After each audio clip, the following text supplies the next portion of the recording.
and gentlemen, give it up for the queen herself in the house. DJ Mpengoma, DJ Mpengoma, DJ Mpengoma, DJ Mpengoma. You look nice, Esther. Karibu sana. It's a pleasure. Take it away. Thank you. Wow. Good to see you all. Karibuni sana. And I'm happy to host you today, where I can see you face to face. Wow, I'm loving the faces that I'm seeing. So just allow me to take it in. Yes, good to see you all. You are amazing. So I'll go straight to invite the our first guest, who was the first guest.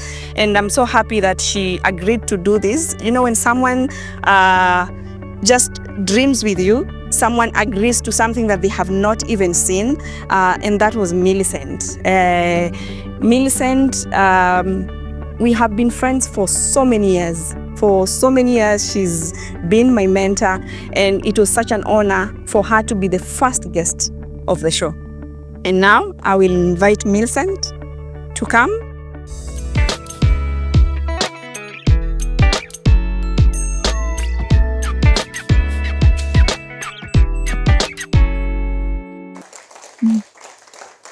Clap, clap, clap until she gets here. Let's encourage her.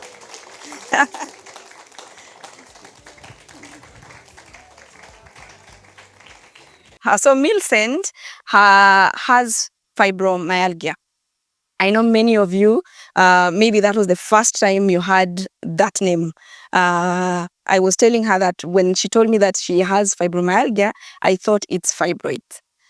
But now getting to hear the story, I knew it's something totally different. So for those who probably not watched the show, I would like Millicent to introduce herself. Hi, everyone. How are you? Oh, it's so nice to see all of you. Esther, thanks for the show. Let me start there. It's been a beautiful journey. My name is Millicent Mwega. I am married to one man. His name is Alex Mwega. He's also my caregiver. And we've been blessed with two sons. The firstborn is 13 years old and the secondborn is 7 years old. Second and last. Yes. Wow. So I would like you to tell us the first symptoms that you had. The first symptoms that made you feel, because sometimes you can have symptoms, but what took you to hospital? The initial one, I was actually getting migraines. And for some reason, medicine wasn't working. And I had to be hospitalized for like 2 weeks. And I was given medicine. But later, one of the doctors, the same doctor who was treating me for migraines, she told me to do some tests. So this is back in 2017, 2018. So she's the one who told me you need to do several tests. Now, fibromyalgia is not something you can diagnose like a homa. You know, you do an elimination. You do a series of tests and they eliminate until they get to the last one. So at that time, they did the tests in 2018 and told me, hey, by the way, you have fibromyalgia. We, of course, kama Mkenya, if you can't pronounce it, ni ugonjwa ya mzungu. So, of course, I ignored it and I stayed like that until when later I started getting now major backaches and I needed to go for steroid pain injections.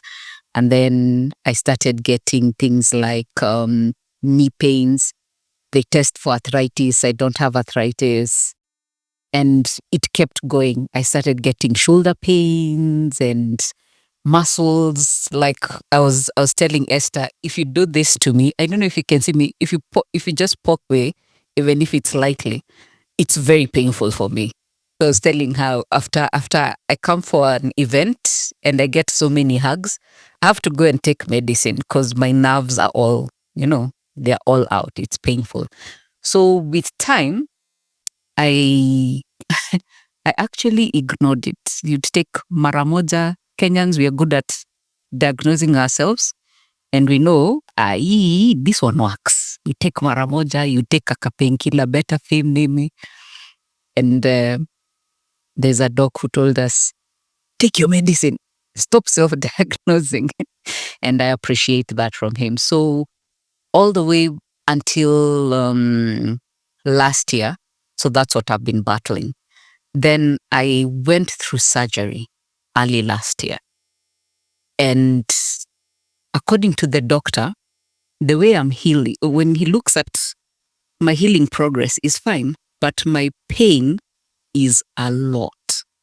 So the doctor told me, no, now you need to go and do other tests. So I was taken for an ENT. It was actually a full body test. So I went, I did all those tests, and now this time they really said, Inyewe, you have this thing. So those are the symptoms that followed me up until now. Last year when I was like, Inyewe, this thing is serious. Yeah. Wow. So I'll go direct to now you coming on the show to speak out. I don't know if anything changed, because there are some things that you probably said. Many people will not understand you, sometimes not showing up, sometimes not being there, or even isolating yourself because you don't want people to feel washe for you. After coming and just sharing your story, did anything change amongst your friends, or how has it been? Wow. Yes, there have been very interesting changes, actually. The first one is now the people close to me understand what exactly I'm going through, because it's different when someone sees the different stages of what you're going through and when you tell your story, you know? So now I think people understand me better now. So like I was, last time we talked, I was telling you, we can make a plan. And that morning you call me and I tell you, I can't make it. And honestly, it's because I can't make it. I can't get out of bed, you know. And most times people used to say, hey, Milia may change, squeezy, ataki ku relate na watu. But it's not that I don't want to. And it was very hard to explain that to people. But now, even when I make a date with someone, I tell them, yeah, it's that date, but let's wait until that morning and let's confirm. So people have gotten to understand. Another thing is we've gotten several people who've reached out, like either a caregiver or a person with fibromyalgia. And there's that part where you feel, okay, I'm not walking alone. So like the ones who've reached out after the show, there's several, and we get to interact and join a group and stuff like that. Another one is you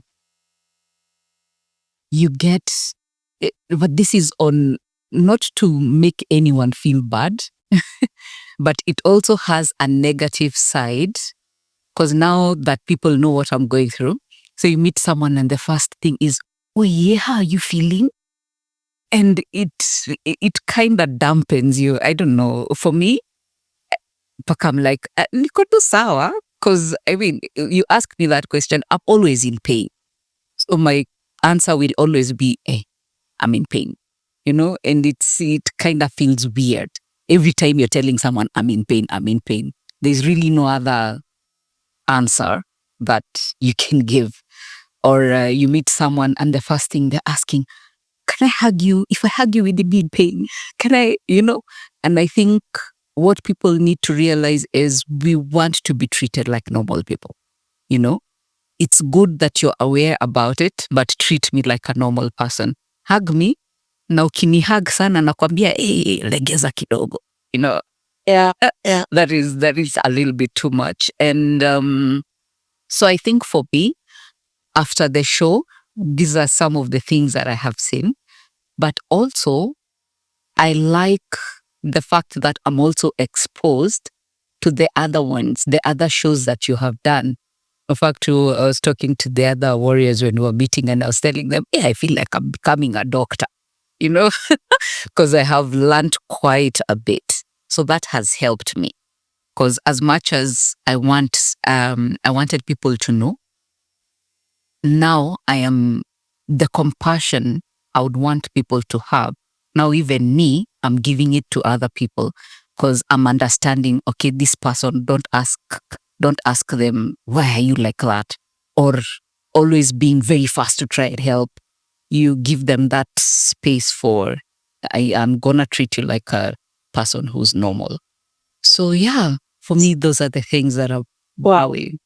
So it's more of you created awareness, and you've reached out to more people that you were reaching out before. Yes. Yeah. Yes. Which works. Yes. And also people, I forgot to say this point that some friends we had lost contact or touch with.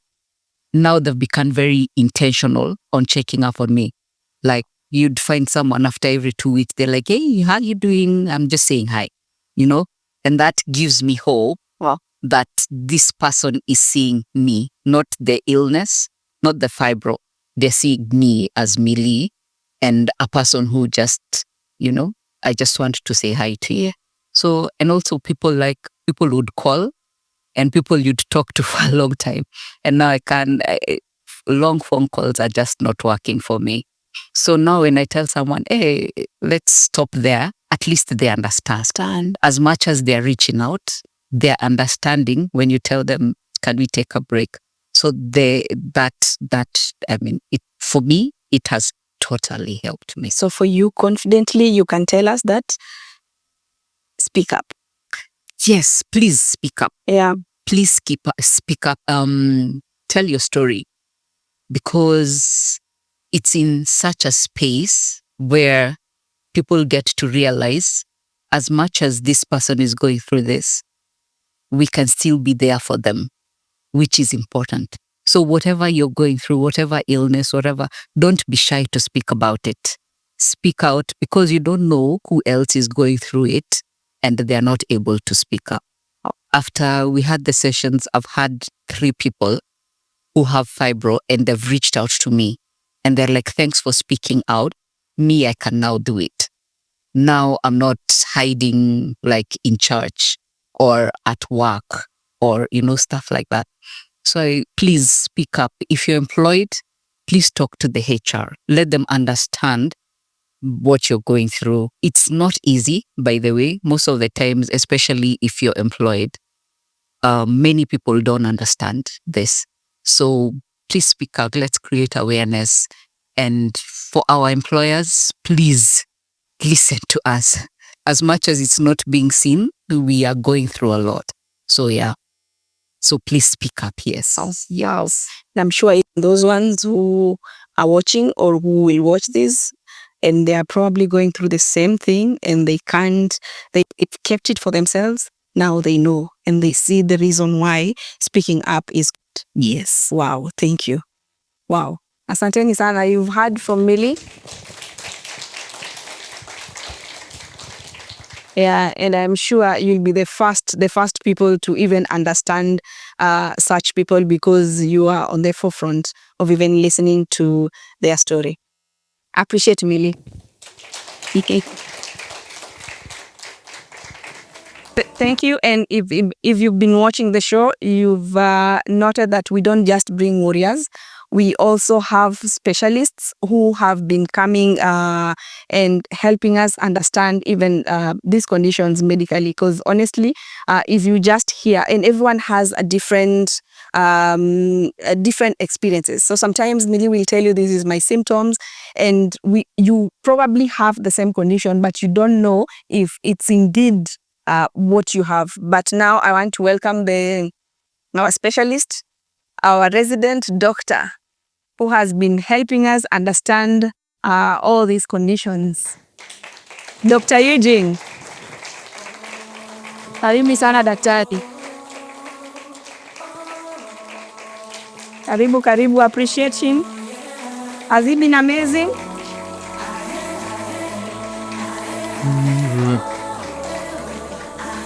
Millicent. Yeah, good to have you here. Thank you for getting time. Thank you. That means you care. Yes. Yeah, and that's very important.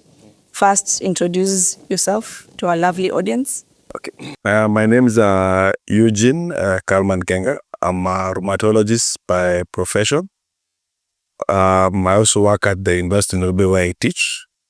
When I'm not doing any of those, I'm a father. Actual father, but also I'm a coach father. Let's put it that way. I coach the University of Nairobi basketball team. Yes, thank you. Wow, amazing. You had Millicent's story, and we will start with fibromyalgia first, because that's what now she is going through. If you can just explain to us in a layman's language what fibromyalgia really is. So fibromyalgia is a very interesting disease. A few years ago, is something which not many people knew much about. Partly because the presentation can be a bit vague in terms of the symptomatology. It usually presents with widespread pain, fatigue, sometimes sleep issues, we get insomnia. Apart from that, can come with also things like irritable bowel syndrome. So irritable bowel syndrome, maybe today you have diarrhea, another day you have constipation. They also get brain fog. Brain fog basically means that they have lapses in memory. So in terms of what exactly it is, it's a pain condition, a long-term pain condition. We don't know what causes it, but the science is that the body's pain threshold is actually reduced. So what's about the small pain, the body amplifies it and becomes very big pain. Commonly, we see it amongst ladies in the childbearing age from 16 to about 40-something, 50-something. But there's almost men get also, but largely it's a female predominant disease. We don't know why. The men tell, but we don't know why. But in our Sabbath, that's what it is. Yes, thank you. Wow. So on the show we have featured a number of conditions that you've talked about. We've featured lupus, we've featured scleroderma, we've featured rheumatoid arthritis, we've talked even about polymyositis and all those conditions.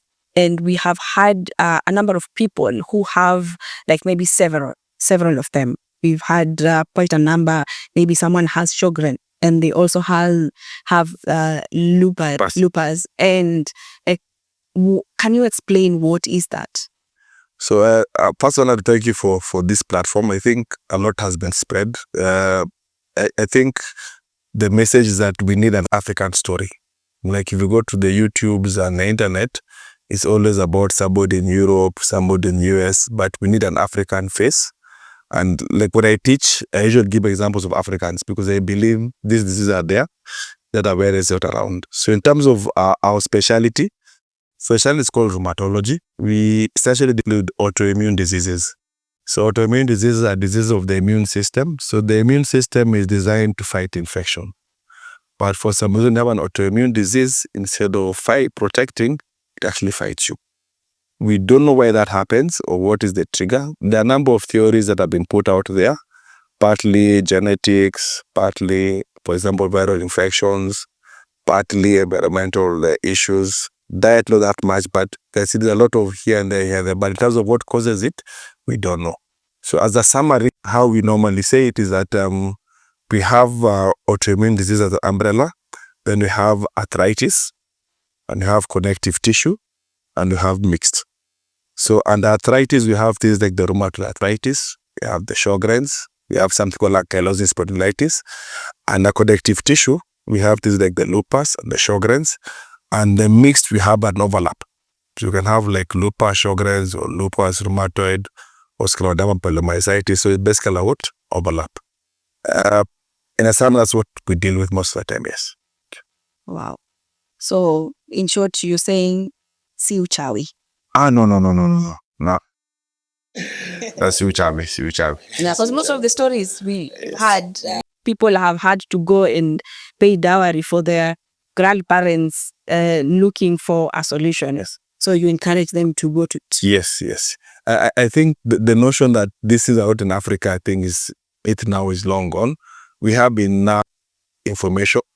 And I think the uchawi thing, I know sometimes some of the symptoms are very mysterious. For example, like Like lupus, you wake up one day, then it's okay, another day is lost weight, there's fever, there are rashes, unexplained fevers. So sometimes it can look like uchami, but actually there's a science to the disease. So, and I like to thank you for this particular platform, because I'm sure a lot have benefited from this particular platform. Yes. Yeah. Wow. So what are the early detection? Because most of these conditions, you will find that the symptoms are kind of similar in a way. So is there a possibility, I think those are two questions, is there a possibility for an early diagnosis? Because the challenge that we've had with most of these warriors is you've had it for so many years, and then one day you're told it is lupus. So in terms of how to diagnose the disease, it's not an easy one, to be honest, because the symptoms are a bit vague. Unexplained fatigue, unexplained joint pain, unexplained weight loss. Especially in this part of the world, if you have like fatigue, fever, joint pain, the first simple thing about are infections. But if you notice that you have these symptoms for a long time, you must think, okay, something is off. Joint pain is something very simple. Joint pain, if you have swelling, there's a problem. Multiple joints is a problem. Skin is also commonly affected from the cell down here. For example, if they tell you, like, if you go to the sun and you notice that your sun is very itchy, the skin is itchy when you go to the sun, or is there a lot of sunscreen? You know that there's a problem. So those people can tell you, I've always been sensitive to the sun. That should tell us as a red flag. Other things I can tell you are like dryness of the mouth. I get a lot of referrals for eye complaints. People have had dry eyes. You wonder, something's off here. Back pain is something we tend to forget here also, especially in a young person. I know we take the painkillers and everything. That should have a flag that something is off.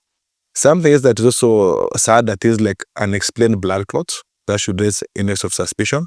And also unexplained pregnancy losses, especially in the first 3 months of pregnancy. That should tell that something is off with a particular patient. Something also see also commonly are these people who have chest symptoms. They cough, it's a dry cough, they have difficulty in breathing, they have fatigue, and they've been treated so many times for things like pneumonia, tuberculosis. They don't smoke, but they'll be told you have TB, and the TB is actually negative. You must wonder, okay, this may not actually be TB, but actually be an autoimmune disease. As you can see from the symptoms, is very, very diverse. So I think just listen to your body. If you're not sure, just consult the doctor. Wow. We've had, and for more of such information, Dr. Eugene has a place where he can be found. Yes. So usually when I'm not teaching, I'm at my clinic at Liberty Arthritis Clinic. It's at KMA Center, Road 208. When I'm not there, I'm coaching. Wow. And he also has a desk outside here. So if you like to even know more about what he does, and maybe you have someone, or you're asking even for someone, he is available today for any questions. Or is there anyone who has a question for Dr. Eugene here in the audience? Something that you would really want to know from him right now?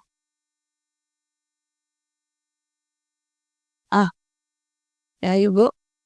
Can someone give Koi mic?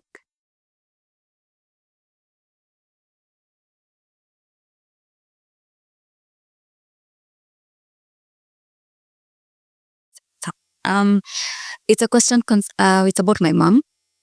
She always gets this tingly feeling on her toes, na kushinda akiganda. And sometimes the pain, she says, comes from her back down her right leg. So I've insisted aende hospitali, kinao ni wale wa kesho. She says it's not a big deal. She takes painkillers and supplements. So yeah. So thanks for the question. That's one of the symptoms we also see. 2 possibilities. High on the list would be a back problem. When you hear tingling, numbness, burning, cold sensation, heat sensation, that should tell you that probably is a nerve issue. And we have something called referred pain problem here, pain elsewhere. So if you have pain in the lower limbs, or the legs, usually the nerves for the legs come from the back. So probably she might have a back a back issue. So this is somebody who might benefit from maybe further evaluation. X-ray, MRI will be better. It picks up all those details nicely. Low on the potential causes will be something called Raynaud's. Raynaud's is something not to do see commonly in this part of the world because we don't have winter. So Raynaud's what happens is that during the cold weather, the blood vessels become small. Hot weather, they expand. So when you have like autoimmune diseases, that contraction expansion is altered.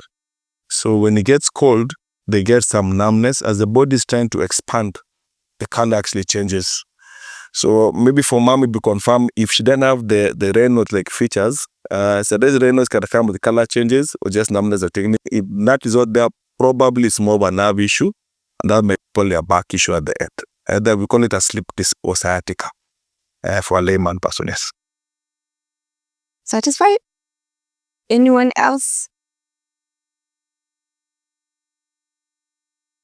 If we are not able to ask now, you can still find him. He is still around.